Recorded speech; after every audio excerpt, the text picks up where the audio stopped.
हाँ जी students welcome.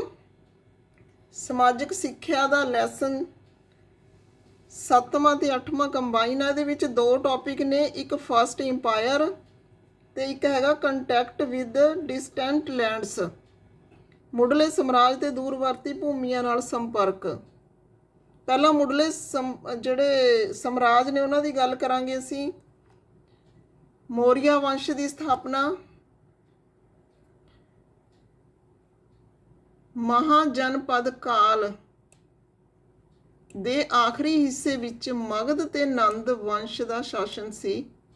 Chandragupta Maurya ਨੇ ਆਪਣੇ ਗੁਰੂ ਅਤੇ ਸੈਨਾਪਤੀ ਕੌਟਲਿਆ, ਹੁਣ ਇੱਥੇ ਕਿਉਂਕਿ ਤੁਹਾਨੂੰ MCQ ਆਉਣੇ ਨੇ, ਇੱਥੇ ਸਾਰੀਆਂ ਜਿਹੜੀਆਂ ਗੱਲਾਂ ਨੇ ਧਿਆਨ ਨਾਲ ਸਮਝਣੀਆਂ ਨੇ ਤੁਸੀਂ।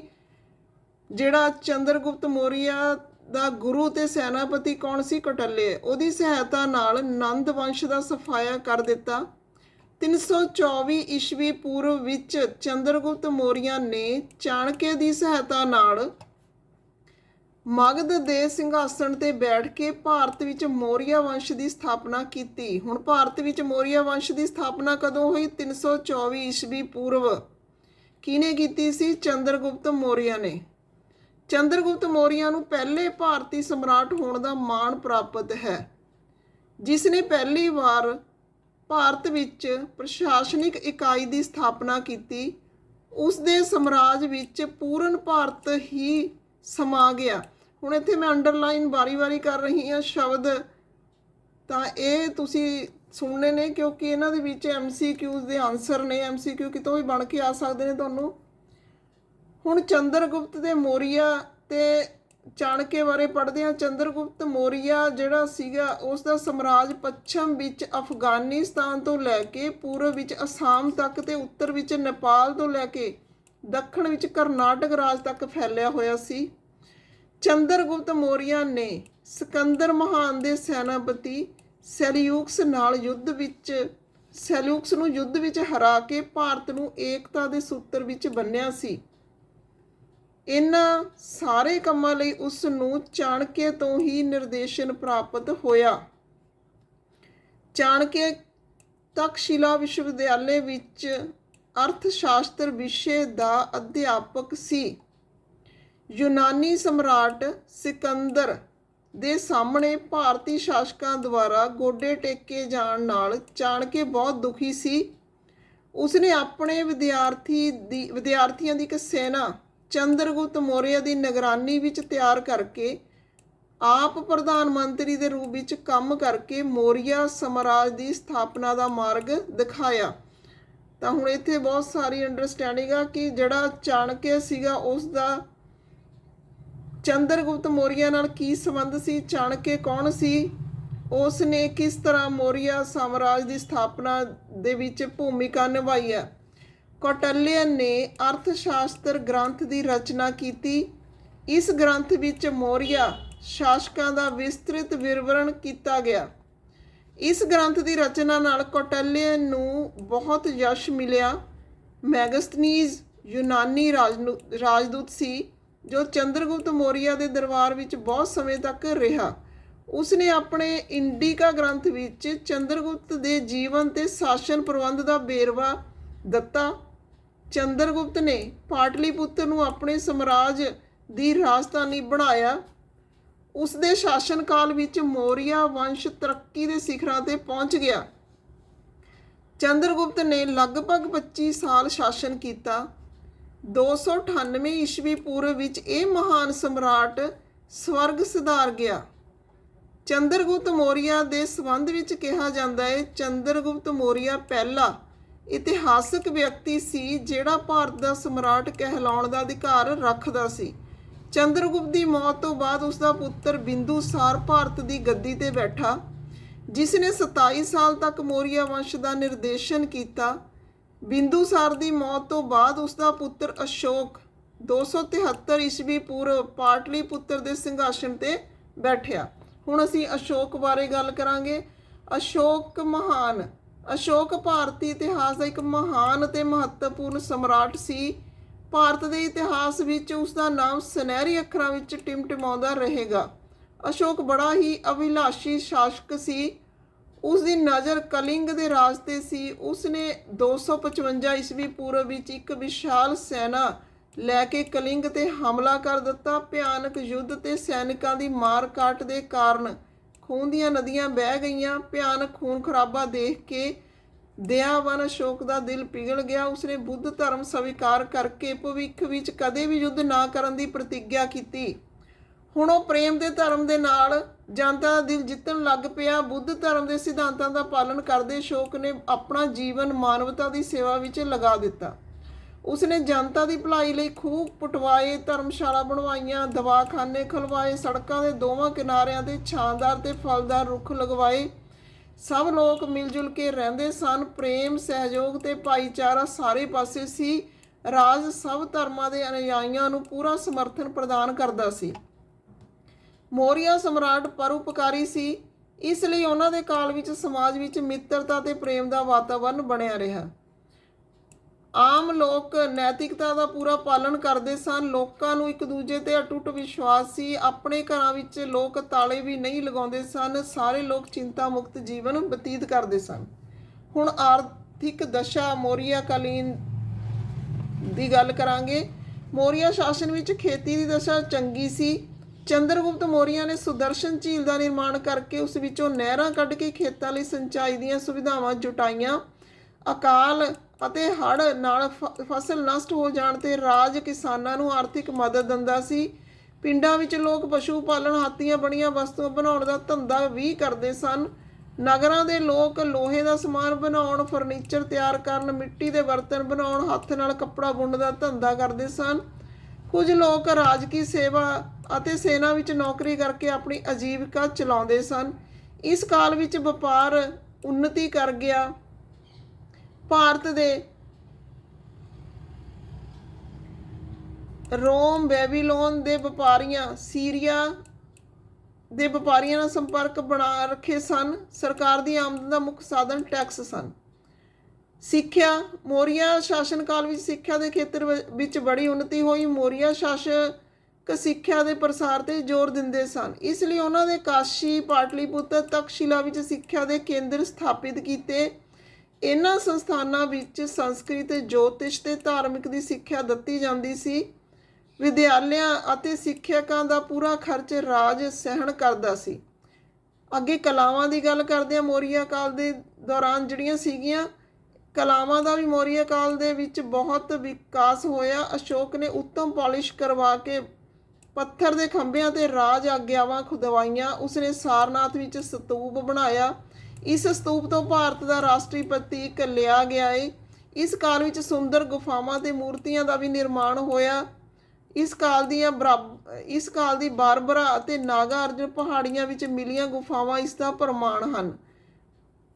ਪਟਨਾ ਦੇ ਨਜ਼ਦੀਕ ਦੀਦਾਰਗੰਜ ਵਿੱਚ ਮਿਲੀ ਯਾਕਸ਼ੀ ਦੀ ਵਿਸ਼ਾਲ ਮੂਰਤੀ ਕਲਾ ਦੀ ਸ੍ਰੇਸ਼ਟਤਾ ਨੂੰ ਪ੍ਰਦਰਸ਼ਿਤ ਕਰਦੀ ਹੈ। ਅਸ਼ੋਕ ਦੁਆਰਾ ਨਿਰਮਿਤ ਸਾਂਚੀ ਦਾ ਬੌਧ ਸਤੂਪ ਵੀ ਵਾਸਤੂ ਕਲਾ ਦਾ ਬੇਜੋੜ ਨਮੂਨਾ ਹੈ। ਹੁਣ ਇਸ ਦੇ ਪਤਨ ਦੀ ਗੱਲ ਕਰਾਂਗੇ। ਮੌਰੀਆ ਸਾਮਰਾਜ ਦਾ ਪਤਨ ਸੀਗਾ ਜਿਹੜਾ 232 ਈਸਵੀ ਪੂਰਵ ਵਿੱਚ ਮੌਰੀਆ ਸਮਰਾਟ ਅਸ਼ੋਕ ਮਹਾਨ ਦੀ ਮੌਤ ਤੋਂ ਬਾਅਦ ਹੋ ਗਿਆ।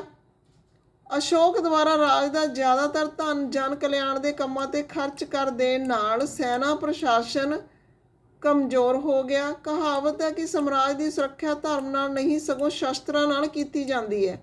ਸੈਨਿਕ ਕਮਜ਼ੋਰੀ ਦਾ ਲਾਭ ਉਠਾਉਂਦੇ ਹੋਏ ਹਿੰਦੂ ਯਵਨਾਂ ਨੇ ਇਸ ਸਮਰਾਜ ਦੇ ਇੱਕ ਵੱਡੇ ਹਿੱਸੇ ਤੇ ਅਧਿਕਾਰ ਕਰ ਲਿਆ। ਅੱਗੇ ਸਿਕੰਦਰ ਆ ਜਿਹੜਾ ਉਹ ਮਕਦੂਨੀਆ ਦੇ ਸਮਰਾਟ ਫਿਲਿਪ ਦਾ ਪੁੱਤਰ ਸੀ। ਉਹ ਆਪਣੇ ਪਿਤਾ ਦੀ ਮੌਤ ਤੋਂ ਬਾਅਦ ਮਕਦੂਨੀਆ ਦਾ ਸ਼ਾਸਕ ਬਣਿਆ। ਉਸ ਦੀ ਇੱਛਾ ਸਾਰੇ ਸੰਸਾਰ ਨੂੰ ਜਿੱਤਣ ਦੀ ਸੀ, ਇਸ ਲਈ ਰਾਜਗੱਦੀ ਤੇ ਬੈਠਦਿਆਂ ਸਾਰੇ ਉਸਨੇ ਭਾਰਤ ਨੂੰ ਜਿੱਤਣ ਦਾ ਕੰਮ ਸ਼ੁਰੂ ਕਰ ਦਿੱਤਾ। ਪਹਿਲੇ 2 ਸਾਲਾਂ ਵਿੱਚ ਉਸਨੇ ਮਕਦੂਨੀਆ ਦੇ ਆਲੇ ਦੁਆਲੇ ਦੇ ਪ੍ਰਦੇਸ਼ਾਂ ਨੂੰ ਜਿੱਤ ਪ੍ਰਾਪਤ ਕੀਤੀ। ਫਿਰ ਉਹ ਵਿਸ਼ਾਲ ਸੈਨਾ ਲੈ ਕੇ ਈਰਾਨ ਨੂੰ ਜਿੱਤਣ ਲਈ ਚੱਲ ਪਿਆ। ਉਸਨੇ ਏਸ਼ੀਆ, ਮਿਆਂਮਾਰ, ਸੀਰੀਆ, ਮਿਸਰ, ਅਫਗਾਨਿਸਤਾਨ ਨੂੰ ਵੀ ਜਿੱਤ ਲਿਆ। 326 ਈਸਵੀ ਪੂਰਵ ਵਿੱਚ ਸਿਕੰਦਰ ਨੇ ਭਾਰਤ 'ਤੇ ਹਮਲਾ ਕੀਤਾ। ਬਿਆਸ ਨਦੀ ਤੱਕ ਪੰਜਾਬ ਵਿੱਚ ਉੱਤਰ ਪੱਛਮ ਦੇ ਕਈ ਰਾਜਿਆਂ ਨੂੰ ਹਰਾਇਆ। ਪਹਿਲਾਂ ਉਸਨੇ ਤਕਸ਼ਿਲਾ ਦੇ ਰਾਜੇ ਅੰਬੀ, ਫਿਰ ਜੇਹਲਮ ਦੇ ਚਨਾਬ ਨਦੀ ਦੇ ਵਿਚਕਾਰਲੇ ਮੱਧ ਪ੍ਰਦੇਸ਼ ਦੇ ਸ਼ਾਸਕ ਪੋਰਸ ਨੂੰ ਹਰਾਇਆ। ਪੋਰਸ ਨੇ ਸਿਕੰਦਰ ਨਾਲ ਡਟ ਕੇ ਮੁਕਾਬਲਾ ਕੀਤਾ। ਸਿਕੰਦਰ ਦੇ ਸੈਨਿਕ ਪੰਜਾਬ ਦੇ ਲੋਕਾਂ ਦੀ ਬਹਾਦਰੀ ਨੂੰ ਦੇਖ ਕੇ ਡਰ ਗਏ। ਉਹ ਲਗਾਤਾਰ ਯੁੱਧ ਤੇ ਯਾਤਰਾ ਕਰਕੇ ਥੱਕ ਵੀ ਗਏ ਸਨ।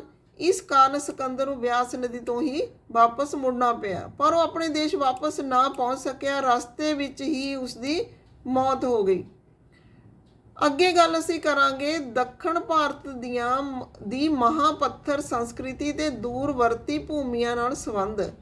ਅਸੀਂ ਮੁੱਢਲੇ ਸਾਮਰਾਜ ਕੀਤੇ ਨੇ ਮੌਰੀਆ ਤੇ ਸਿਕੰਦਰ ਦਾ, ਤੇ ਹੁਣ ਅਸੀਂ ਦੂਰਵਰਤੀ ਭੂਮੀਆਂ ਨਾਲ ਸੰਪਰਕ ਵਾਲਾ ਜਿਹੜਾ ਸਾਡਾ ਪੋਰਸ਼ਨ ਆ ਉਹ ਕਰਾਂਗੇ। ਲੋਹੇ ਦੀ ਖੋਜ ਅਸੀਂ ਪਹਿਲਾਂ ਵੀ ਪੜ੍ਹਿਆ ਕਿ ਮਾਨਵ ਸੱਭਿਅਤਾ ਦੇ ਵਿਕਾਸ ਵਿੱਚ ਬਹੁਤ ਹੀ ਜ਼ਿਆਦਾ ਮਹੱਤਵਪੂਰਨ ਰੋਲ ਅਦਾ ਕਰਦੀ ਆ। ਇਸ ਕਠੋਰ ਧਾਤੂ ਨੂੰ ਪਿਘਲਾ ਕੇ ਟਿਕਾਊ ਔਜ਼ਾਰ ਬਣਾਏ ਜਾਣ ਲੱਗੇ। ਹਵਾਈ ਜਹਾਜ਼, ਰੇਲ, ਕਾਰ, ਮਸ਼ੀਨਾਂ ਬਣਨ ਨਾਲ ਸੱਭਿਅਤਾ ਅਤੇ ਸੰਸਕ੍ਰਿਤੀ ਦਾ ਵਿਕਾਸ ਵੀ ਤੇਜ਼ੀ ਨਾਲ ਹੋਣ ਲੱਗਿਆ। ਭਾਰਤ ਵਿੱਚ ਲੋਹੇ ਦਾ ਪ੍ਰਯੋਗ ਆ ਜਿਹੜਾ ਉਹ 1600 ਈਸਵੀ ਪੂਰਵ ਵਿੱਚ ਸ਼ੁਰੂ ਹੋਇਆ। ਭਾਰਤ ਦੇ ਲੋਕ ਲੋਹੇ ਨਾਲ ਖੇਤੀ ਦੇ ਔਜ਼ਾਰ, ਘਰ ਦੇ ਉਪਯੋਗ ਲਈ ਬਰਤਨ, ਹਥਿਆਰ ਬਣਾਉਂਦੇ ਸਨ। ਦੱਖਣ ਭਾਰਤ ਵਿੱਚ ਲੋਹੇ ਦੀ ਵਰਤੋਂ ਸਭ ਤੋਂ ਪਹਿਲਾਂ ਕੀਤੀ ਗਈ। ਇੱਥੇ ਲੋਹੇ ਦਾ ਪ੍ਰਯੋਗ ਵਾਲੇ ਲੋਕ ਮਹਾਪੱਥਰ ਲੋਕ ਕਹਿਲਾਉਂਦੇ ਸਨ। ਦੱਖਣ ਭਾਰਤ ਵਿੱਚ ਮਹਾਪੱਥਰ ਸੰਸਕ੍ਰਿਤੀ ਦੀ ਸ਼ੁਰੂਆਤ 1100 ਈਸਵੀ ਪੂਰਵ ਵਿੱਚ ਹੋਈ ਸੀ। ਇਸ ਸੱਭਿਅਤਾ ਦੇ ਲੋਕ ਮ੍ਰਿਤਕਾਂ ਦੀ ਭੂਮੀ ਵਿੱਚ ਦਫਨਾ ਕੇ ਉਸ ਥਾਂ ਤੇ ਵਿਸ਼ਾਲ ਪੱਥਰਾਂ ਦਾ ਘੇਰਾ ਬਣਾ ਦਿੰਦੇ ਸਨ। ਕਿਤੇ ਕਿਤੇ ਤਾਂ ਵੱਡੇ ਪੱਥਰ ਖੰਡਾਂ ਨਾਲ ਮ੍ਰਿਤਕ ਸਰੀਰ ਦਾ ਕਮਰਾ ਹੀ ਬਣਾ ਦਿੱਤਾ ਜਾਂਦਾ ਸੀ। ਮਹਾਰਾਸ਼ਟਰ ਵਿੱਚ ਮਹਾਪੱਥਰਕਾਲੀਨ ਅਵਸ਼ੇਸ਼ ਖਾਪਾ, ਤਕਲ ਘਾਟ, ਨਾਈ ਕੁੰਡ ਅਤੇ ਮਹੁਰਜਰੀ ਸਥਾਨਾਂ ਤੋਂ ਪ੍ਰਾਪਤ ਹੋਏ ਹਨ। ਦੱਖਣ ਭਾਰਤ ਵਿੱਚ ਇਹਨਾਂ ਦੇ ਅਵਸ਼ੇਸ਼ ਬ੍ਰਹਮਗਿਰੀ, ਮਿਸਕੀ, ਹੁੱਲਰ, ਹਰਦਨਹੱਲੀ ਨਾਂ ਦੇ ਸਥਾਨਾਂ ਵਿੱਚ ਪਾਏ ਗਏ। ਮ੍ਰਿਤਕਾਂ ਦੀਆਂ ਕਬਰਾਂ ਤੇ ਮਕਬਰਾ ਬਣਾਉਣ ਤੇ ਉਸ ਦਾ ਸਥਾਨ ਤੇ ਸਮ੍ਰਿਤੀ ਦੇ ਰੂਪ ਵਿੱਚ ਸ਼ਿਲਾ ਖੜੀ ਕਰਨ ਦੀ ਪਰੰਪਰਾ ਅੱਜ ਵੀ ਉੱਥੇ ਵਿਦਮਾਨ ਹੈ। ਸ਼ੁਰੂਆਤ ਵਿੱਚ ਮਹਾਪੱਥਰ ਸੱਭਿਅਤਾ ਦੇ ਲੋਕ ਸ਼ਿਕਾਰ ਕਰਕੇ ਜਾਂ ਭੋਜਨ ਇਕੱਠਾ ਕਰਕੇ ਆਪਣਾ ਜੀਵਨ ਬਿਤਾਉਂਦੇ ਸਨ। ਇਸ ਕੰਮ ਲਈ ਇਹਨਾਂ ਨੂੰ ਇੱਕ ਸਥਾਨ ਤੋਂ ਦੂਸਰੇ ਸਥਾਨ ਤੱਕ ਜਾਣਾ ਪੈਂਦਾ ਸੀ। ਇਹਨਾਂ ਦਾ ਜੀਵਨ ਖਾਨਾ ਬਦੋਸ਼ੀ ਸੀ। ਇਹਨਾਂ ਵਿੱਚ ਮੁਰਦਿਆਂ ਨੂੰ ਦਫਨਾਉਣ ਦੀ ਪ੍ਰਥਾ ਸੀ। ਬਾਅਦ ਵਿੱਚ ਇਹ ਸਥਾਈ ਆਵਾਸ ਬਣਾ ਕੇ ਇੱਕ ਹੀ ਥਾਂ ਟਿਕ ਕੇ ਖੇਤੀਬਾੜੀ ਕਰਨ ਲੱਗ ਪਏ। ਖੇਤੀਬਾੜੀ ਦੇ ਨਾਲ ਨਾਲ ਪਸ਼ੂ ਪਾਲਣ ਦਾ ਕਾਰੋਬਾਰ ਵੀ ਇਹਨਾਂ ਨੇ ਕੀਤਾ। ਇਹਨਾਂ ਨੂੰ ਘੋੜੇ ਪਾਲਣ, ਘੁੜਸਵਾਰੀ ਕਰਨ ਦਾ ਬੜਾ ਸ਼ੌਕ ਸੀ। ਕਈ ਸਥਾਨਾਂ ਤੇ ਮੁਰਦਿਆਂ ਦੇ ਨਾਲ ਘੋੜਿਆਂ ਦੇ ਕੰਕਾਲ ਵੀ ਮਿਲੇ ਹਨ। ਮ੍ਰਿਤਕ ਘੋੜੇ ਦੇ ਸਰੀਰ ਨੂੰ ਪਰੰਪਰਾਗਤ ਢੰਗ ਨਾਲ ਦਫਨਾ ਦਿੱਤਾ ਜਾਂਦਾ ਸੀ। ਮਹਾਪੱਥਰਕਾਲੀਨ ਲੋਕ ਲੋਹੇ ਦੇ ਔਜ਼ਾਰ ਅਤੇ ਹਥਿਆਰ ਬਣਾ ਕੇ ਉਹਨਾਂ ਦੇ ਦੈਨਿਕ ਜੀਵਨ ਵਿੱਚ ਇਸਤੇਮਾਲ ਕਰਦੇ ਸਨ। ਇਹ ਲੋਕ ਹਲ, ਕੁਹਾੜੀ, ਹਥੌੜਾ ਆਦਿ ਯੰਤਰਾਂ ਦਾ ਇਸਤੇਮਾਲ ਖੇਤੀਬਾੜੀ ਕਰਨ ਵਿੱਚ ਕਰਦੇ ਸਨ। ਇਹਨਾਂ ਨੂੰ ਛੁਰਾ, ਭਾਲਾ, ਚਾਕੂ, ਤਲਵਾਰ, ਤ੍ਰਿਸ਼ੂਲ ਬਣਾਉਣਾ ਅਤੇ ਉਹਨਾਂ ਦਾ ਇਸਤੇਮਾਲ ਕਰਨਾ ਵੀ ਆਉਂਦਾ ਸੀ। ਇਹਨਾਂ ਸਾਰੇ ਹਥਿਆਰਾਂ ਦੇ ਅਵਸ਼ੇਸ਼ ਖੁਦਾਈ ਦੌਰਾਨ ਪ੍ਰਾਪਤ ਹੋਏ ਹਨ। ਭਾਸ਼ਾ ਤੇ ਸੰਸਕ੍ਰਿਤੀ ਮਹਾਪੱਥਰਕਾਲੀਨ ਲੋਕ ਸੀਗੇ ਜਿਹੜੇ ਪ੍ਰਾਚੀਨ ਕਲਾ ਨਾਲ ਸੰਬੰਧਿਤ ਸੀ। ਉਹ ਲੋਕ ਉੱਤਰੀ ਇਰਾਕ ਦੀਆਂ ਪਹਾੜੀਆਂ ਤੋਂ ਕਈ ਦਿਸ਼ਾਵਾਂ ਵਿੱਚ ਫੈਲੇ ਸੀ। ਇਹਨਾਂ ਦੀ ਭਾਸ਼ਾ ਪ੍ਰੋਟੋ ਦਰਾਵਿੜ ਸੀ। ਭਾਰਤ ਵਿੱਚ ਇਹਨਾਂ ਨੇ ਇੱਕ ਚੰਗੀ ਸੰਸਕ੍ਰਿਤੀ ਦਾ ਵਿਕਾਸ ਕੀਤਾ ਜਿਹੜੀ ਬਾਅਦ ਵਿੱਚ ਸਾਤਵਾਹਨ ਸੰਸਕ੍ਰਿਤੀ ਦਾ ਆਧਾਰ ਬਣੀ। ਇਸ ਦੇ ਆਧਾਰ 'ਤੇ ਪਤਾ ਚੱਲਦਾ ਕਿ ਮਰਾਠੇ, ਕੰਨੜਾ, ਤੇਲਗੂ ਤੇ ਤਮਿਲਾਂ ਦੇ ਪੂਰਵਜ ਮਹਾਪੱਥਰਕਾਲੀ ਲੋਕ ਸਨ। ਇਹਨਾਂ ਦੇ ਧਰਮ ਤੇ ਵਿਸ਼ਵਾਸ ਦੀ ਜੇ ਗੱਲ ਕਰੀਏ ਅਸੀਂ ਤਾਂ ਅਵਸ਼ੇਸ਼ਾਂ ਤੋਂ ਸੰਕੇਤ ਮਿਲਦਾ ਹੈ ਕਿ ਇਹ ਲੋਕ ਮੁਰੂਗਨ ਦੇਵਤਾ ਦੀ ਪੂਜਾ ਕਰਦੇ ਸੀ। ਮਹਾਪੱਥਰ ਯੁੱਗ ਦੇ ਲੋਕ ਘੋੜਿਆਂ ਦੇ ਸ਼ੌਕੀਨ ਸਨ। ਜਿਵੇਂ ਕਿ ਇਹਨਾਂ ਦੀਆਂ ਕਬਰਗਾਹਾਂ ਦੇ ਨਜ਼ਦੀਕ ਪਾਏ ਗਏ ਘੋੜਿਆਂ ਦੇ ਅਵਸ਼ੇਸ਼ਾਂ ਤੋਂ ਪਤਾ ਚੱਲਦਾ ਹੈ। ਇਸ ਨਾਲ ਇੰਜ ਸੰਕੇਤ ਮਿਲਦੇ ਨੇ ਕਿ ਘੋੜਿਆਂ ਨੂੰ ਵੀ ਕੁਝ ਰਸਮਾਂ ਤੇ ਅਨੁਸ਼ਠਾਨਾਂ ਨਾਲ ਦਫਨਾਉਂਦੇ ਸਨ। ਮਹਾਪੱਥਰ ਸੰਸਕ੍ਰਿਤੀ ਦੇ ਆਖਰੀ ਚਰਨ ਵਿੱਚ ਦੱਖਣ ਭਾਰਤ ਵਿੱਚ ਚੌਲ, ਚੇਰ, ਪਾਂਡੇ ਰਾਜ ਸਥਾਪਿਤ ਹੋਏ। ਇਸ ਪ੍ਰਦੇਸ਼ ਨੂੰ ਤਦ ਤਮਿਲਕਮ ਕਿਹਾ ਜਾਂਦਾ ਸੀ। ਅਸ਼ੋਕ ਦੇ ਅਭਿਲੇਖਾਂ ਤੇ ਮੈਗਸਥਨੀਜ਼ ਅਤੇ ਰੋਮ ਦੇ ਇਤਿਹਾਸਕਾਰਾਂ ਦੇ ਵਿਵਰਣਾਂ ਤੋਂ ਇਹਨਾਂ ਰਾਜਾਂ ਦੇ ਪ੍ਰਮਾਣ ਮਿਲਦੇ ਹਨ। ਸਾਤਵਾਹਨ ਵੰਸ਼ ਉੱਤਰ ਭਾਰਤ ਵਿੱਚ ਜਿਵੇਂ ਹੀ ਮੌਰੀਆ ਸਾਮਰਾਜ ਦਾ ਪਤਨ ਹੋਇਆ ਦੱਖਣ ਭਾਰਤ ਵਿੱਚ ਸਾਤਵਾਹਨਾਂ ਨੇ ਆਪਣਾ ਰਾਜ ਸਥਾਪਿਤ ਕਰ ਲਿਆ। ਇਸ ਰਾਜ ਦੀ ਰਾਜਧਾਨੀ ਮਹਾਰਾਸ਼ਟਰ ਵਿੱਚ ਪ੍ਰਤਿਸ਼ਠਾਨ ਨਾਮ ਦੇ ਸਥਾਨ ਤੇ ਹੈ। ਸਾਤਵਾਹਨ ਸ਼ਾਸਕਾਂ ਨੇ ਇਸ ਖੇਤਰ ਵਿੱਚ ਲਗਭਗ 400 ਸਾਲ ਤੱਕ ਸ਼ਾਸਨ ਕੀਤਾ। ਸਾਤਵਾਹਨ ਰਾਜਿਆਂ ਨੇ ਦੇ ਮਹਾਨ ਸਮਰਾਟਾਂ ਵਿੱਚ ਗੌਤਮੀ ਪੁੱਤਰ ਸ਼ਾਤਕਰਣੀ ਬੜਾ ਪ੍ਰਸਿੱਧ ਹੋਇਆ। ਇਸ ਦੇ ਸਾਮਰਾਜ ਦਾ ਵਿਸਥਾਰ ਆਂਧਰਾ ਪ੍ਰਦੇਸ਼, ਮਹਾਰਾਸ਼ਟਰ, ਗੁਜਰਾਤ, ਮੱਧ ਪ੍ਰਦੇਸ਼ ਤੋਂ ਲੈ ਕੇ ਰਾਜਸਥਾਨ ਦੇ ਕੁਝ ਭਾਗਾਂ ਤੱਕ ਸੀ। ਉੱਤਰ ਦੀ ਸੰਸਕ੍ਰਿਤੀ ਇਸੇ ਸਾਮਰਾਜ ਦੇ ਮਾਧਿਅਮ ਤੋਂ ਦੱਖਣ ਤੱਕ ਪਹੁੰਚੀ। ਇਸ ਲਈ ਇਹ ਸਾਮਰਾਜ ਉੱਤਰ ਤੋਂ ਦੱਖਣ ਦੇ ਮੱਧ ਪੁਲ ਬਣਿਆ ਰਿਹਾ। ਸਾਤਵਾਹਨ ਕਾਲ ਵਿੱਚ ਵਪਾਰ ਨੇ ਵੀ ਬਹੁਤ ਪ੍ਰਗਤੀ ਕੀਤੀ। ਸਾਤਵਾਹਨ ਸ਼ਾਸਕਾਂ ਕੋਲ ਬਹੁਤ ਵੱਡਾ ਜਹਾਜ਼ੀ ਬੇੜਾ ਸੀ। ਇਹਨਾਂ ਜਹਾਜ਼ਾਂ ਰਾਹੀਂ ਉਹ ਪੂਰਬੀ ਪੱਛਮੀ ਦੇਸ਼ਾਂ ਨਾਲ ਵਪਾਰ ਕਰਦੇ ਸੀ। ਇਹਨਾਂ ਨੇ ਰੋਮ ਦੇ ਲੋਕਾਂ ਨਾਲ ਵਪਾਰਕ ਸੰਬੰਧ ਸਥਾਪਿਤ ਕੀਤੇ, ਵਪਾਰ ਨੂੰ ਉੱਨਤੀ ਦੇ ਸਿਖਰਾਂ ਤੇ ਪਹੁੰਚਾਇਆ। ਸਾਤਵਾਹਨ ਸ਼ਾਸਕ ਜਿਹੜੇ ਸੀ ਇਹ ਕਲਾ ਦੇ ਪ੍ਰੇਮੀ ਸੀ। ਇਹਨਾਂ ਨੇ ਬੁੱਧ ਮੰਦਰ, ਚੈਤ ਮੱਠ ਤੇ ਵਿਹਾਰ ਬਣਵਾਏ। ਪੂਨਾ ਵਿੱਚ ਕਾਰਲੇ ਭਾਜਾ ਨਾਮ ਦੇ ਸਥਾਨ ਤੇ ਚੈਤ ਅੱਜ ਵੀ ਇਸ ਗੱਲ ਦੇ ਪ੍ਰਮਾਣ ਬਣੇ ਹੋਏ ਹਨ। ਅਮਰਾਵਤੀ ਸਤੂਪ ਅੱਜ ਵੀ ਬਹੁਤ ਪ੍ਰਸਿੱਧ ਹੈ। ਮੱਧ ਪ੍ਰਦੇਸ਼ ਵਿੱਚ ਸਾਂਚੀ ਸਤੂਪ ਦਾ ਵਿਸ਼ਾਲ ਪ੍ਰਵੇਸ਼ ਦੁਆਰ ਵੀ ਇਹਨਾਂ ਸ਼ਾਸਕਾਂ ਦੁਆਰਾ ਹੀ ਬਣਵਾਇਆ ਗਿਆ ਸੀ। ਸਾਤਵਾਹਨਾਂ ਦੇ ਬਾਅਦ ਮਹਾਰਾਸ਼ਟਰ ਵਿੱਚ ਰਾਸ਼ਟਰਕੂਟ ਤੇ ਆਂਧਰਾ ਪ੍ਰਦੇਸ਼ ਵਿੱਚ ਇਕਸ਼ਵਾਕੂ ਵੰਸ਼ ਦਾ ਸ਼ਾਸਨ ਸਥਾਪਿਤ ਹੋ ਗਿਆ। ਚੌਲ, ਪਾਂਡੇ ਤੇ ਚੇਰ ਰਾਜ, ਇਹਨਾਂ ਬਾਰੇ ਗੱਲ ਕਰਾਂਗੇ ਅਸੀਂ। ਪ੍ਰਸਿੱਧ ਸੰਗਮ ਸਾਹਿਤ ਤੋਂ ਸਾਨੂੰ ਦੱਖਣ ਭਾਰਤ ਵਿੱਚ ਵਿਕਸਿਤ ਚੌਲ, ਪਾਂਡੇ ਤੇ ਚੈਰ ਰਾਜਾਂ ਦੇ ਵਿਸ਼ੇ ਵਿੱਚ ਵਿਸਤ੍ਰਿਤ ਜਾਣਕਾਰੀ ਮਿਲਦੀ ਹੈ। ਸੰਗਮ ਸਾਹਿਤ ਵਿੱਚ ਇਹ ਕਾਲ ਸੰਗਮ ਯੁੱਗ ਕਹਿਲਾਉਂਦਾ ਹੈ। ਤਮਿਲ ਭਾਸ਼ਾ ਵਿੱਚ ਲਿਖੀ ਕੁਰਾਲ ਵਿੱਚ ਇਸ ਸਾਹਿਤ ਦੀ ਸਭ ਤੋਂ ਪ੍ਰਸਿੱਧ ਰਚਨਾ ਹੈ। ਚੌਲ ਸਾਮਰਾਜ ਦੀ ਸਥਾਪਨਾ ਪੈਨਾਰ ਨਦੀ ਦੇ ਦੱਖਣ ਵਿੱਚ ਕੀਤੀ ਗਈ ਸੀ। ਚੌਲ ਸ਼ਾਸਕ ਬੜੇ ਲੰਬੇ ਸਮੇਂ ਤੱਕ ਪੱਲਵ, ਚਾਲੁਕਿਆ, ਰਾਸ਼ਟਰਕੂਟ ਸ਼ਾਸਕਾਂ ਦੇ ਜਗੀਰਦਾਰਾਂ ਦੇ ਅਧੀਨ ਸ਼ਾਸਨ ਕਰਦੇ ਰਹੇ। 9ਵੀਂ ਸ਼ਤਾਬਦੀ ਈਸਵੀ ਪੂਰਵ ਵਿੱਚ ਚੌਲ ਵੰਸ਼ ਨੇ ਇੱਕ ਵਿਸ਼ਾਲ ਸਾਮਰਾਜ ਸਥਾਪਿਤ ਕਰ ਲਿਆ, ਜਿਹੜਾ ਸ਼੍ਰੀਲੰਕਾ ਤੋਂ ਲੈ ਕੇ ਜਾਵਾ, ਸੁਮਾਤਰਾ ਤੱਕ ਫੈਲਿਆ ਹੋਇਆ ਸੀ। ਇਹਨਾਂ ਸ਼ਾਸਕਾਂ ਵਿੱਚ ਰਾਜਾ ਅਤੇ ਰਾਜਿੰਦਰ ਚੌਲ ਪਹਿਲੇ ਸਭ ਤੋਂ ਜ਼ਿਆਦਾ ਪ੍ਰਸਿੱਧ ਹੋਏ। ਕਾਵੇਰੀ ਪਟਿਨਮ, ਜਿਸ ਨੂੰ ਪਹਾੜ ਕਿਹਾ ਜਾਂਦਾ ਸੀ, ਚੌਲ ਸਾਮਰਾਜ ਦੀ ਰਾਜਧਾਨੀ ਸੀ। ਉਰੇਯੂਰ ਇਸ ਸਾਮਰਾਜ ਦਾ ਵਪਾਰਕ ਕੇਂਦਰ ਸੀ। ਇੱਥੇ ਕਪਾਹ ਦਾ ਵਪਾਰ ਕੀਤਾ ਜਾਂਦਾ ਸੀ। ਪਾਂਡਿਆਂ ਦਾ ਸਾਮਰਾਜ ਤਾਮਿਲਨਾਡੂ ਵਿੱਚ ਸੀ। ਇਸ ਨੂੰ ਤਿਰੂਵੇਲਵਲੀ, ਰਾਮਨਾੜ ਦੇ ਮਦੁਰੈ ਅਤੇ ਇਸ ਵਿੱਚ ਤਿਰੂਵੇਲਵਲੀ, ਰਾਮਨਾੜ ਤੇ ਮਦੁਰੈ ਸੀ। ਇਸ ਵੰਸ਼ ਦਾ ਪ੍ਰਸਿੱਧ ਸ਼ਾਸਕ ਨੇਡੂਨੇਚੇਲੀਅਨ ਹੋਇਆ। ਚੇਰ ਸ਼ਾਸਕਾਂ ਨੂੰ ਕੇਰਲ ਪੁੱਤਰ ਕਿਹਾ ਜਾਂਦਾ ਹੈ। ਇਹਨਾਂ ਨੇ ਕੇਰਲ ਅਤੇ ਤਾਮਿਲਨਾਡੂ ਦੇ ਕੁਝ ਭਾਗਾਂ ਵਿੱਚ ਆਪਣਾ ਰਾਜ ਸਥਾਪਿਤ ਕੀਤਾ ਸੀ। ਇਸ ਰਾਜ ਦੇ ਵੰਸ਼ ਸ਼ਾਸਕਾਂ ਦੇ ਵਿਸ਼ੇ ਵਿੱਚ ਜ਼ਿਆਦਾ ਵਿਵਰਣ ਉਪਲਬਧ ਨਹੀਂ ਹੈ। ਸੈਨਗੁਟਵਨ ਚੇਰ ਵੰਸ਼ ਦਾ ਸਭ ਤੋਂ ਪ੍ਰਸਿੱਧ ਸ਼ਾਸਕ ਸੀ। ਸਿਥੀਅਨਜ਼ ਤੇ ਕੁਸ਼ਾਨ ਸ਼ਕ, ਇਹ ਉਹ ਹਮਲਾਵਰ ਸਨ ਜੋ ਭਾਰਤ ਵਿੱਚ ਮੱਧ ਏਸ਼ੀਆ ਤੋਂ ਆਏ ਸੀ, ਇੱਥੇ ਹੀ ਵਸ ਗਏ। ਇਹਨਾਂ ਵਿੱਚ ਕੁਸ਼ਾਨ ਸਭ ਤੋਂ ਮਹੱਤਵਪੂਰਨ ਸਨ। ਸਿਥੀਅਨਜ਼, ਸ਼ਕਾਂ ਨੂੰ ਸਿਥੀਅਨਜ਼ ਕਿਹਾ ਜਾਂਦਾ ਹੈ। ਮੱਧ ਏਸ਼ੀਆ ਦੇ ਮੂਲ ਨਿਵਾਸੀ ਸੀ। ਇਹ 200 ਈਸਵੀ ਪੂਰਵ ਦੇ ਮੱਧ ਵਿੱਚ ਭਾਰਤ ਵਿੱਚ ਹਮਲਾਵਰ ਦੇ ਰੂਪ ਵਿੱਚ ਆਏ ਸੀ। ਇੱਥੇ ਹੀ ਸਥਾਈ ਰੂਪ ਵਿੱਚ ਰਹਿਣ ਲੱਗ ਪਏ। ਆਰੰਭ ਵਿੱਚ ਇਹਨਾਂ ਲੋਕਾਂ ਦੀਆਂ ਬਸਤੀਆਂ ਉੱਤਰ ਪੱਛਮੀ ਪੰਜਾਬ, ਉੱਤਰ ਪ੍ਰਦੇਸ਼ ਵਿੱਚ ਮਥੁਰਾ, ਮੱਧ ਭਾਰਤ ਵਿੱਚ ਸਨ। ਪਰ ਬਾਅਦ ਵਿੱਚ ਪੱਛਮੀ ਭਾਰਤ ਦਾ ਗੁਜਰਾਤ, ਮੱਧ ਪ੍ਰਦੇਸ਼ ਦਾ ਉਜੈਨ ਖੇਤਰ ਇਹਨਾਂ ਦੀ ਸ਼ਕਤੀ ਦਾ ਕੇਂਦਰ ਬਣ ਗਏ। ਰੁਦਰਦਮਨ ਇੱਕ ਸ਼ਕ ਵੰਸ਼ ਦਾ ਪ੍ਰਸਿੱਧ ਸ਼ਾਸਕ ਸੀ, ਜਿਸ ਨੇ 200 ਈਸਵੀ ਵਿੱਚ ਰਾਜ ਕੀਤਾ। ਚੌਥੀ ਸਦੀ ਦੇ ਅੰਤ ਵਿੱਚ ਗੁਪਤ ਸਮਰਾਟ ਚੰਦਰਗੁਪਤ ਵਿਕਰਮਾਦਿੱਤਿਆ, ਚੰਦਰਗੁਪਤ II ਕਿਹਾ ਜਾਂਦਾ, ਜਿਹਨੂੰ ਨੇ ਸ਼ੱਕਾਂ ਨੂੰ ਹਰਾ ਕੇ ਉੱਥੇ ਸ਼ਾਸਨ ਉਹਨਾਂ ਦਾ ਖਤਮ ਕਰ ਦਿੱਤਾ। ਫਿਰ ਕੁਸ਼ਾਨ, ਕੁਸ਼ਨਿਕ ਕੁਸ਼ਾਨ ਵੰਸ਼ ਦਾ ਸਭ ਤੋਂ ਮਹਾਨ ਸ਼ਾਸਕ ਸੀ। ਉਸਨੇ 78ਵੀਂ ਤੋਂ 102 ਈਸਵੀ ਤੱਕ ਸ਼ਾਸਨ ਕੀਤਾ। ਬਹਾਦਰੀ ਦੀ ਦ੍ਰਿਸ਼ਟੀ ਤੋਂ ਉਸਦੀ ਤੁਲਨਾ ਸਮੁੰਦਰਗੁਪਤ ਨਾਲ ਕੀਤੀ ਜਾ ਸਕਦੀ ਹੈ। ਉਸਦੇ ਸ਼ਾਸਨ ਕਾਲ ਵਿੱਚ ਕੁਸ਼ਾਨ ਰਾਜ ਸਭ ਤੋਂ ਜ਼ਿਆਦਾ ਵਿਸਤ੍ਰਿਤ ਹੋਇਆ।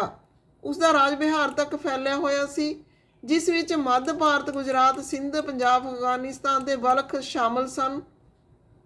ਉਸਨੇ ਚੀਨੀ ਸੈਨਾਪਤੀ ਪਾਨ ਚਾਓ ਨਾਲ ਵੀ ਯੁੱਧ ਕੀਤਾ। ਬੁੱਧ ਧਰਮ ਦੇ ਪੈਰੋਕਾਰ ਦੇ ਰੂਪ ਵਿੱਚ ਕਨਿਸ਼ਕ ਦੀ ਤੁਲਨਾ ਸਮਰਾਟ ਅਸ਼ੋਕ ਨਾਲ ਕੀਤੀ ਜਾਂਦੀ ਹੈ। ਉਸਨੇ ਬੁੱਧ ਧਰਮ ਦੇ ਮੱਠਾਂ ਦੇ ਵਿਹਾਰਾਂ ਦੀ ਮੁਰੰਮਤ ਕਰਵਾਈ ਤੇ ਨਾਲ ਹੀ ਨਵੇਂ ਬਣਵਾਏ। ਉਸਨੇ ਕਸ਼ਮੀਰ ਵਿੱਚ ਬੁੱਧ ਧਰਮ ਦੇ ਵਿਦਵਾਨਾਂ ਦੀ ਇੱਕ ਸਭਾ ਵੀ ਬੁਲਾਈ ਜਿਸ ਨੂੰ ਚੌਥੀ ਬੁੱਧ ਸਭਾ ਕਿਹਾ ਜਾਂਦਾ ਹੈ। ਉਸਨੇ ਅਸ਼ਵ ਘੋਸ਼, ਨਾਗਾਰਜਨ ਤੇ ਵਸੂ ਮਿੱਤਰ ਵਰਗੇ ਬੌਧ ਵਿਦਵਾਨਾਂ ਨੂੰ ਸਰਪ੍ਰਸਤੀ ਦਿੱਤੀ। ਉਹ ਇੱਕ ਮਹਾਨ ਕਲਾ ਪ੍ਰੇਮੀ ਸੀ। ਉਸਦੇ ਸਮੇਂ ਮਹਾਤਮਾ ਬੁੱਧ ਦੀਆਂ ਅਨੇਕਾਂ ਸੁੰਦਰ ਮੂਰਤੀਆਂ ਬਣਾਈਆਂ ਗਈਆਂ। ਉਸਦੇ ਕਾਲ ਵਿੱਚ ਗੰਧਾਰ ਕਲਾ ਤੋਂ ਇਲਾਵਾ ਮਥੁਰਾ ਕਲਾ ਦਾ ਵੀ ਵਿਕਾਸ ਹੋਇਆ। ਉਸਨੇ ਬਹੁਤ ਸਾਰੇ ਸੋਨੇ ਤੇ ਚਾਂਦੀ ਦੇ ਸਿੱਕੇ ਚਲਾਏ। ਡਿਮੀਟਰੀਅਸ ਪਹਿਲਾ ਹਿੰਦ ਯੂਨਾਨੀ ਹਮਲਾਵਰ ਸੀ ਜਿਸਨੇ ਮੌਰੀਆ ਸਾਮਰਾਜ ਦੇ ਪਤਨ ਤੋਂ ਬਾਅਦ ਭਾਰਤ ਤੇ ਹਮਲਾ ਕਰਕੇ ਅਫਗਾਨਿਸਤਾਨ, ਪੰਜਾਬ ਤੇ ਸਿੰਧ ਦੇ ਇੱਕ ਵੱਡੇ ਭਾਗ ਤੇ ਕਬਜ਼ਾ ਕਰ ਲਿਆ ਸੀ। ਪਰ ਡਿਮੀਟਰੀਅਸ ਨੂੰ ਮੱਧ ਏਸ਼ੀਆ ਦੇ ਬਲਖ ਪ੍ਰਾਂਤ ਤੋਂ ਹੱਥ ਧੋਣੇ ਪਏ ਕਿਉਂਕਿ ਉੱਥੇ ਯੂਕੇਟਾਈਸ ਨੇ ਉਸ ਦਾ ਸਫਲ ਵਿਦਰੋਹ ਕੀਤਾ। ਮਿਨੇਂਦਰ ਇੱਕ ਮਹਾਨ ਹਿੰਦ ਯੂਨਾਨੀ ਸ਼ਾਸਕ ਸੀ। ਬੁੱਧ ਸਾਹਿਤ ਵਿੱਚ ਇਹ ਮਿਲਿੰਦ ਦੇ ਨਾਮ ਤੇ ਲੋਕਪ੍ਰਿਯ ਹੈ। ਇਹ ਬੜਾ ਯੋਗ ਤੇ ਬਹਾਦਰ ਸ਼ਾਸਕ ਸੀ। ਇਸ ਦੇ ਪੁਸ਼ਯਾਮਿਤਰ ਸ਼ੁੰਗ ਦੇ ਕਾਲ ਵਿੱਚ ਭਾਰਤ ਤੇ ਹਮਲਾ ਕਰਕੇ ਕਸ਼ਮੀਰ ਦੇ ਕੁਝ ਭਾਗਾਂ ਤੇ ਅਧਿਕਾਰ ਕਰ ਲਿਆ। ਇਹ ਵੀ ਬੁੱਧ ਧਰਮ ਦਾ ਪੈਰੋਕਾਰ ਬਣ ਗਿਆ। ਦੱਖਣ ਭਾਰਤ ਦੇ ਲੋਕਾਂ ਦਾ ਜੀਵਨ। ਦੱਖਣ ਭਾਰਤ ਧਰਾਤਲੀ ਰਚਨਾ ਤੇ ਨਜ਼ਰ ਦੇ ਮੁਤਾਬਕ 5 ਭਾਗਾਂ ਵਿੱਚ ਵੰਡਿਆ ਹੋਇਆ ਸੀ। ਹਰੇਕ ਖੇਤਰ ਦੀ ਭੂਗੋਲਿਕ ਪਰਿਸਥਿਤੀ ਇੱਥੇ ਅਲੱਗ-ਅਲੱਗ ਜੀਵਨ ਸ਼ੈਲੀਆਂ ਨੂੰ ਦਰਸਾਉਂਦੀ ਹੈ। ਇਸ ਖੇਤਰ ਦੇ ਲੋਕਾਂ ਦਾ ਮੁੱਖ ਕਾਰੋਬਾਰ ਖੇਤੀ। ਲੋਕ ਲੋਹੇ ਦੇ ਹਲ ਨਾਲ ਖੇਤ ਵਾਹੁੰਦੇ ਸੀ। ਇੱਥੇ ਖੇਤੀ ਵਿੱਚ ਚੌਲ, ਗੰਨਾ, ਫਲ, ਮਸਾਲੇ, ਦਾਲਾਂ ਉਗਾਈਆਂ ਜਾਂਦੀਆਂ ਸਨ। ਉਦਯੋਗ ਤੇ ਵਪਾਰ ਵੀ ਉੱਨਤ ਦਿਸ਼ਾ ਵਿੱਚ ਸੀ।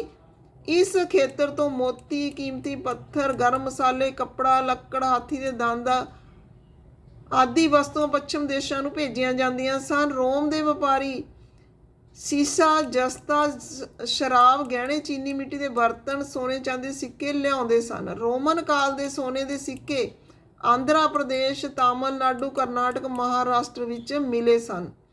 ਸ਼ਾਸਨ ਪ੍ਰਬੰਧ ਦਾ ਕੇਂਦਰ ਬਿੰਦੂ ਰਾਜਾ ਹੁੰਦਾ ਸੀ। ਉਸਦੇ ਸਹਾਇਕਾਂ ਦੁਆਰਾ ਸ਼ਾਸਨ ਪ੍ਰਬੰਧ ਚਲਾਇਆ ਜਾਂਦਾ ਸੀ। ਰਾਜਾ ਨੂੰ ਸਲਾਹ ਦੇਣ ਲਈ ਵੱਡੀ ਸਭਾ ਹੁੰਦੀ ਸੀ। ਸ਼ਾਸਕ ਵਰਗ ਅਰਾਸਰ ਤੇ ਦੂਸਰਾ ਵਰਗ ਕਦੇਸ਼ੀਅਰ ਕਹਿਲਾਉਂਦਾ ਸੀ। ਦੱਖਣ ਭਾਰਤ ਦੇ ਲੋਕ ਬ੍ਰਾਹਮਣ ਧਰਮ ਦੇ ਅਨੁਯਾਈ ਸਨ। ਇੱਥੇ ਬੁੱਧ ਧਰਮ ਤੇ ਜੈਨ ਧਰਮ ਦਾ ਵੀ ਪ੍ਰਚਲਨ ਸੀ। ਇੱਥੋਂ ਦੇ ਲੋਕ ਵੈਦਿਕ ਪੂਜਾ ਪੱਧਤੀ ਦੀ ਵਰਤੋਂ ਕਰਦੇ ਸਨ। ਮੁਰੂਗਨ ਤੇ ਕਾਰਤਿਕੇ ਇਸ ਖੇਤਰ ਦੇ ਸਭ ਤੋਂ ਪ੍ਰਸਿੱਧ ਦੇਵਤਾ ਮੰਨੇ ਜਾਂਦੇ ਸਨ। ਯੁੱਧ ਵਿੱਚ ਵੀਰਗਤੀ ਪਾਉਣ ਵਾਲੇ ਵੀਰਾਂ ਨੂੰ ਵਿਸ਼ੇਸ਼ ਸਨਮਾਨ ਦਿੱਤਾ ਜਾਂਦਾ ਸੀ। ਉਹਨਾਂ ਦੀ ਯਾਦ ਵਿੱਚ ਸ਼ਿਲਾ ਸਮਾਰਕ ਬਣਵਾਏ ਜਾਂਦੇ ਸਨ। ਦੱਖਣ ਭਾਰਤ ਦੇ ਸ਼ਾਸਕਾਂ ਦੁਆਰਾ ਦੱਖਣ ਪੂਰਬ ਏਸ਼ੀਆ ਦੇ ਦੇਸ਼ਾਂ ਵਿੱਚ ਸਮਰਾਜ ਸਥਾਪਿਤ ਕਰ ਲੈਣ ਕਾਰਨ ਭਾਰਤੀ ਸੰਸਕ੍ਰਿਤੀ ਦਾ ਇੱਥੇ ਬਹੁਤ ਜ਼ਿਆਦਾ ਪ੍ਰਚਾਰ ਤੇ ਪ੍ਰਸਾਰ ਹੋਇਆ। ਭਾਰਤੀ ਧਰਮ, ਸੰਸਕ੍ਰਿਤੀ, ਭਾਸ਼ਾ ਅਤੇ ਨਾਮ ਇਸ ਖੇਤਰ ਵਿੱਚ ਬਹੁਤ ਲੋਕਪ੍ਰਿਯ ਹੋ ਗਏ। ਇਹਨਾਂ ਦੇਸ਼ਾਂ ਵਿੱਚ ਰਾਮਾਇਣ ਅਤੇ ਮਹਾਭਾਰਤ ਪੜ੍ਹਨ ਦੇ ਵਿਸ਼ੇਸ਼ ਧਿਆਨ ਦਿੱਤਾ ਗਿਆ। ਜਾਵਾ, ਬੋਰੋਬਦੂਰ ਦਾ ਬੁੱਧ ਸਤੂਪ ਅਤੇ ਕੰਬੋਡੀਆ ਦਾ ਅੰਕੋਰ ਵਾਟ ਦਾ ਵਿਸ਼ਨੂੰ ਮੰਦਿਰ ਜਿਹੜਾ ਉਹ ਪ੍ਰਸਿੱਧ ਆ। ਰੋਮ ਵਾਸੀਆਂ ਨੇ ਭਾਰਤ ਵਿੱਚ ਈਸਾਈ ਧਰਮ ਦਾ ਪ੍ਰਚਾਰ ਕੀਤਾ। ਭਾਰਤ ਵਿੱਚ ਸਭ ਤੋਂ ਪਹਿਲਾਂ ਮਾਲਾਬਾਰ ਤੱਟ ਤੇ ਇਹਨਾਂ ਨੂੰ ਅਪਣਾਇਆ ਗਿਆ। ਬਾਅਦ ਵਿੱਚ ਇਹਨਾਂ ਨੇ ਤਾਮਿਲਨਾਡੂ ਨੂੰ ਵੀ ਆਪਣੀ ਜਕੜ ਵਿੱਚ ਲੈ ਲਿਆ। ਇਸ ਤੋਂ ਬਾਅਦ ਕੇਰਲਾ ਵਾਸੀ ਵੀ ਈਸਾਈ ਧਰਮ ਦੇ ਅਨੁਯਾਈ ਬਣ ਗਏ। ਮਗਧ ਜਿਹੜਾ 200 ਸਾਲ ਦੇ ਅੰਦਰ ਮਗਧ ਸਭ ਤੋਂ ਮਹੱਤਵਪੂਰਨ ਜਨਪਦ ਬਣ ਗਿਆ ਸੀ। ਅੱਗੇ ਪਹਿਲਾਂ ਅਸੀਂ ਜਨਪਦਾਂ ਬਾਰੇ ਇਹਦੇ ਬਾਰੇ ਪੜ੍ਹੇ, ਮਗਧ ਬਾਰੇ ਥੋੜ੍ਹਾ ਜਿਹਾ। ਗੰਗਾ ਤੇ ਸੋਨ ਵਰਗੀਆਂ ਨਦੀਆਂ ਮਗਧ ਤੋਂ ਹੋ ਕੇ ਵਹਿੰਦੀਆਂ ਸਨ। ਆਵਾਜਾਈ, ਪਾਣੀ ਦੀ ਵੰਡ, ਜ਼ਮੀਨ ਦੇ ਉਪਜਾਊ ਬਣਾਉਣ ਲਈ ਬਹੁਤ ਮਹੱਤਵਪੂਰਨ ਸਨ। ਮਗਧ ਦਾ ਇੱਕ ਹਿੱਸਾ ਜੰਗਲਾਂ ਨਾਲ ਘਿਰਿਆ ਹੋਇਆ ਸੀ। ਇਹਨਾਂ ਜੰਗਲਾਂ ਵਿੱਚ ਰਹਿਣ ਵਾਲੇ ਹਾਥੀਆਂ ਨੂੰ ਫੜ ਕੇ ਉਹਨਾਂ ਨੂੰ ਸਿਖਲਾਈ ਦੇ ਕੇ ਸੈਨਾ ਦੇ ਕੰਮ ਵਿੱਚ ਲਗਾਇਆ ਜਾਂਦਾ ਸੀ। ਇੰਨਾ ਹੀ ਨਹੀਂ, ਜੰਗਲਾਂ ਤੋਂ ਘਰ, ਗੱਡੀਆਂ, ਰੱਥ ਬਣਾਉਣ ਲਈ ਲੱਕੜ ਵੀ ਮਿਲਦੀ ਸੀ। ਇਸ ਦੇ ਇਲਾਵਾ ਇਸ ਖੇਤਰ ਵਿੱਚ ਕੱਚੇ ਲੋਹੇ ਦੀਆਂ ਖਦਾਨਾਂ ਸਨ। ਮਜ਼ਬੂਤ ਔਜ਼ਾਰ ਤੇ ਹਥਿਆਰ ਬਣਾਉਣ ਲਈ ਇਹਨਾਂ ਦਾ ਉਪਯੋਗ ਕੀਤਾ ਜਾਂਦਾ ਸੀ। ਮਗਧ ਵਿੱਚ 2 ਬਹੁਤ ਹੀ ਸ਼ਕਤੀਸ਼ਾਲੀ ਸ਼ਾਸਕ ਬਿੰਬੀਸਾਰ ਤੇ ਜਾਤਸ਼ਤਰੂ ਹੋਏ। ਹੋਰ ਜਨਪਦਾਂ ਨੂੰ ਜਿੱਤਣ ਦੇ ਲਈ ਹਰ ਸੰਭਵ ਸਾਧਨ ਅਪਣਾਉਂਦੇ ਸਨ। ਮਹਾਪਦਮਨੰਦ ਇੱਕ ਹੋਰ ਮਹੱਤਵਪੂਰਨ ਸ਼ਾਸਕ ਸੀ। ਉਸਨੇ ਆਪਣੇ ਨਿਯੰਤਰਣ ਦਾ ਖੇਤਰ ਇਸ ਉਪ ਮਹਾਦੀਪ ਦੇ ਉੱਤਰੀ ਪੱਛਮੀ ਭਾਗ ਤੱਕ ਫੈਲਾ ਲਿਆ। ਬਿਹਾਰ ਵਿੱਚ ਰਾਜਗ੍ਰਹਿ ਕਈ ਸਾਲਾਂ ਤੱਕ ਮਗਧ ਦੀ ਰਾਜਧਾਨੀ ਬਣਿਆ ਰਿਹਾ। ਬਾਅਦ ਵਿੱਚ ਪਾਟਲੀਪੁੱਤਰ ਨੂੰ ਰਾਜਧਾਨੀ ਬਣਾਇਆ ਗਿਆ। 2300 ਸਾਲ ਤੋਂ ਵੀ ਪਹਿਲਾਂ ਦੀ ਗੱਲ ਹੈ। ਮਕਦੂਨੀਆ ਦਾ ਰਾਜਾ ਸਿਕੰਦਰ ਵਿਸ਼ਵ ਜੇਤੂ ਬਣਨਾ ਚਾਹੁੰਦਾ ਸੀ। ਪੂਰੀ ਤਰ੍ਹਾਂ ਸਫਲ ਨਾ ਹੋਣ ਤੇ ਵੀ ਉਹ ਮਿਸਰ, ਪੱਛਮੀ ਏਸ਼ੀਆ ਦੇ ਕੁਝ ਰਾਜਾਂ ਨੂੰ ਜਿੱਤਦਾ ਹੋਇਆ ਭਾਰਤੀ ਉਪਮਹਾਦੀਪ ਵਿੱਚ ਵਿਆਸ ਨਦੀ ਦੇ ਕਿਨਾਰੇ ਤੱਕ ਪਹੁੰਚ ਗਿਆ। ਜਦੋਂ ਉਸਨੇ ਮਗਧ ਦੇ ਵੱਲ ਕੂਚ ਕਰਨਾ ਚਾਹਿਆ ਤਾਂ ਉਸਦੇ ਸਿਪਾਹੀਆਂ ਨੇ ਇਨਕਾਰ ਕਰ ਦਿੱਤਾ।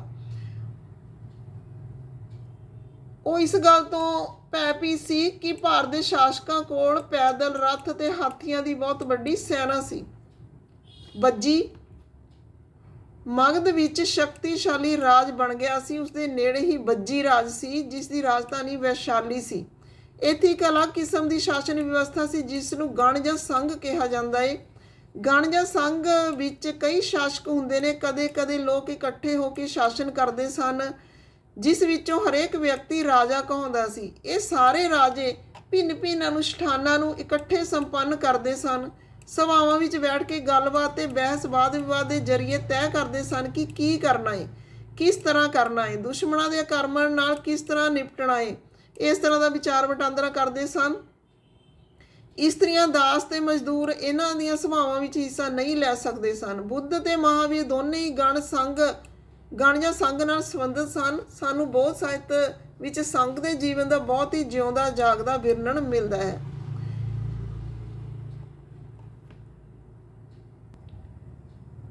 ਅੱਗੇ ਸਮਰਾਜ ਦੀ ਗੱਲ ਕਰਾਂਗੇ। ਵੀਡੀਓ ਲੰਬੀ ਆ ਪਰ ਲਿੰਕ ਬਣਿਆ ਹੋਇਆ ਤਾਂ ਤੁਸੀਂ ਇਹ ਲੈਸਨ 21 ਵੀਡੀਓ ਦੇ ਵਿੱਚ ਕੰਪਲੀਟ ਕਰਨਾ ਹੈ, ਤਾਂ ਹੀ ਫਾਇਦਾ ਮਿਲੂਗਾ ਤੁਹਾਨੂੰ। ਸਮਰਾਜ ਦੀ ਗੱਲ ਕਰਦੇ ਹਾਂ ਅਸੀਂ ਜਿਨ੍ਹਾਂ ਸ਼ੇਰਾਂ ਤੇ ਚਿੱਤਰ, ਰੁਪਇਆਂ ਤੇ ਪੈਸਿਆਂ ਤੇ ਵੇਖਦੇ ਹਾਂ ਉਹਨਾਂ ਦਾ ਇੱਕ ਲੰਬਾ ਇਤਿਹਾਸ ਹੈ। ਉਹਨਾਂ ਨੂੰ ਪੱਥਰਾਂ ਨੂੰ ਕੱਟ ਕੇ ਬਣਾਇਆ ਗਿਆ ਤੇ ਫਿਰ ਉਹਨਾਂ ਨੂੰ ਸਾਰਨਾਥ ਦੇ ਇੱਕ ਵਿਸ਼ਾਲ ਸਤੰਭ ਤੇ ਸਥਾਪਿਤ ਕੀਤਾ ਗਿਆ ਸੀ। ਇਤਿਹਾਸ ਦੇ ਪ੍ਰਸਿੱਧ ਰਾਜਿਆਂ ਵਿੱਚੋਂ ਇੱਕ ਅਸ਼ੋਕ ਦੇ ਨਿਰਦੇਸ਼ ਉੱਪਰ ਇਸ ਵਰਗੇ ਕਈ ਸਤੰਭ, ਪੱਥਰਾਂ ਦੇ ਅਭਿਲੇਖ ਉਕਰੇ ਗਏ। ਇਸ ਤੋਂ ਪਹਿਲਾਂ ਕਿ ਅਸੀਂ ਜਾਣੀਏ ਕਿ ਇਹਨਾਂ ਅਭਿਲੇਖਾਂ ਵਿੱਚ ਲਿਖਿਆ ਕੀ ਹੋਇਆ, ਇਹ ਸਮਝਣ ਦੀ ਕੋਸ਼ਿਸ਼ ਕਰਨੀ ਚਾਹੀਦੀ ਕਿ ਰਾਜ ਨੂੰ ਸਮਰਾਜ ਕਿਉਂ ਕਿਹਾ ਜਾਂਦਾ ਹੈ। ਅਸ਼ੋਕ ਜਿਸ ਸਮਰਾਜ ਤੇ ਸ਼ਾਸਨ ਕਰਦਾ ਸੀ, ਉਸ ਦੀ ਸਥਾਪਨਾ ਉਸਦੇ ਦਾਦਾ ਚੰਦਰਗੁਪਤ ਮੌਰੀਆ ਨੇ ਲਗਭਗ 2300 ਸਾਲ ਪਹਿਲਾਂ ਕੀਤੀ ਸੀ।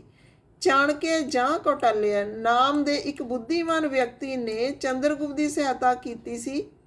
ਚਾਣਕੇ ਨੇ ਕਈ ਵਿਚਾਰ ਉਸਨੂੰ ਅਰਥਸ਼ਾਸਤਰ ਨਾਮ ਦੀ ਕਿਤਾਬ ਵਿੱਚ ਚਾਣਕੇ ਦੇ ਕਈ ਵਿਚਾਰ ਸਾਨੂੰ ਅਰਥਸ਼ਾਸਤਰ ਨਾਮ ਦੀ ਕਿਤਾਬ ਵਿੱਚ ਮਿਲਦੇ ਹਨ, ਕਿਉਂਕਿ ਉਹ ਇੱਕ ਅਰਥਸ਼ਾਸਤਰੀ ਸੀ।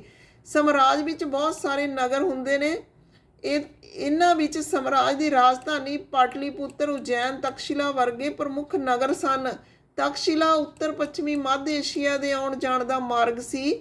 ਦੂਸਰੇ ਪਾਸੇ ਉਜੈਨ ਉੱਤਰੀ ਭਾਰਤ ਤੋਂ ਦੱਖਣੀ ਭਾਰਤ ਵੱਲ ਜਾਣ ਦੇ ਰਸਤੇ ਤੇ ਪੈਂਦਾ ਸੀ।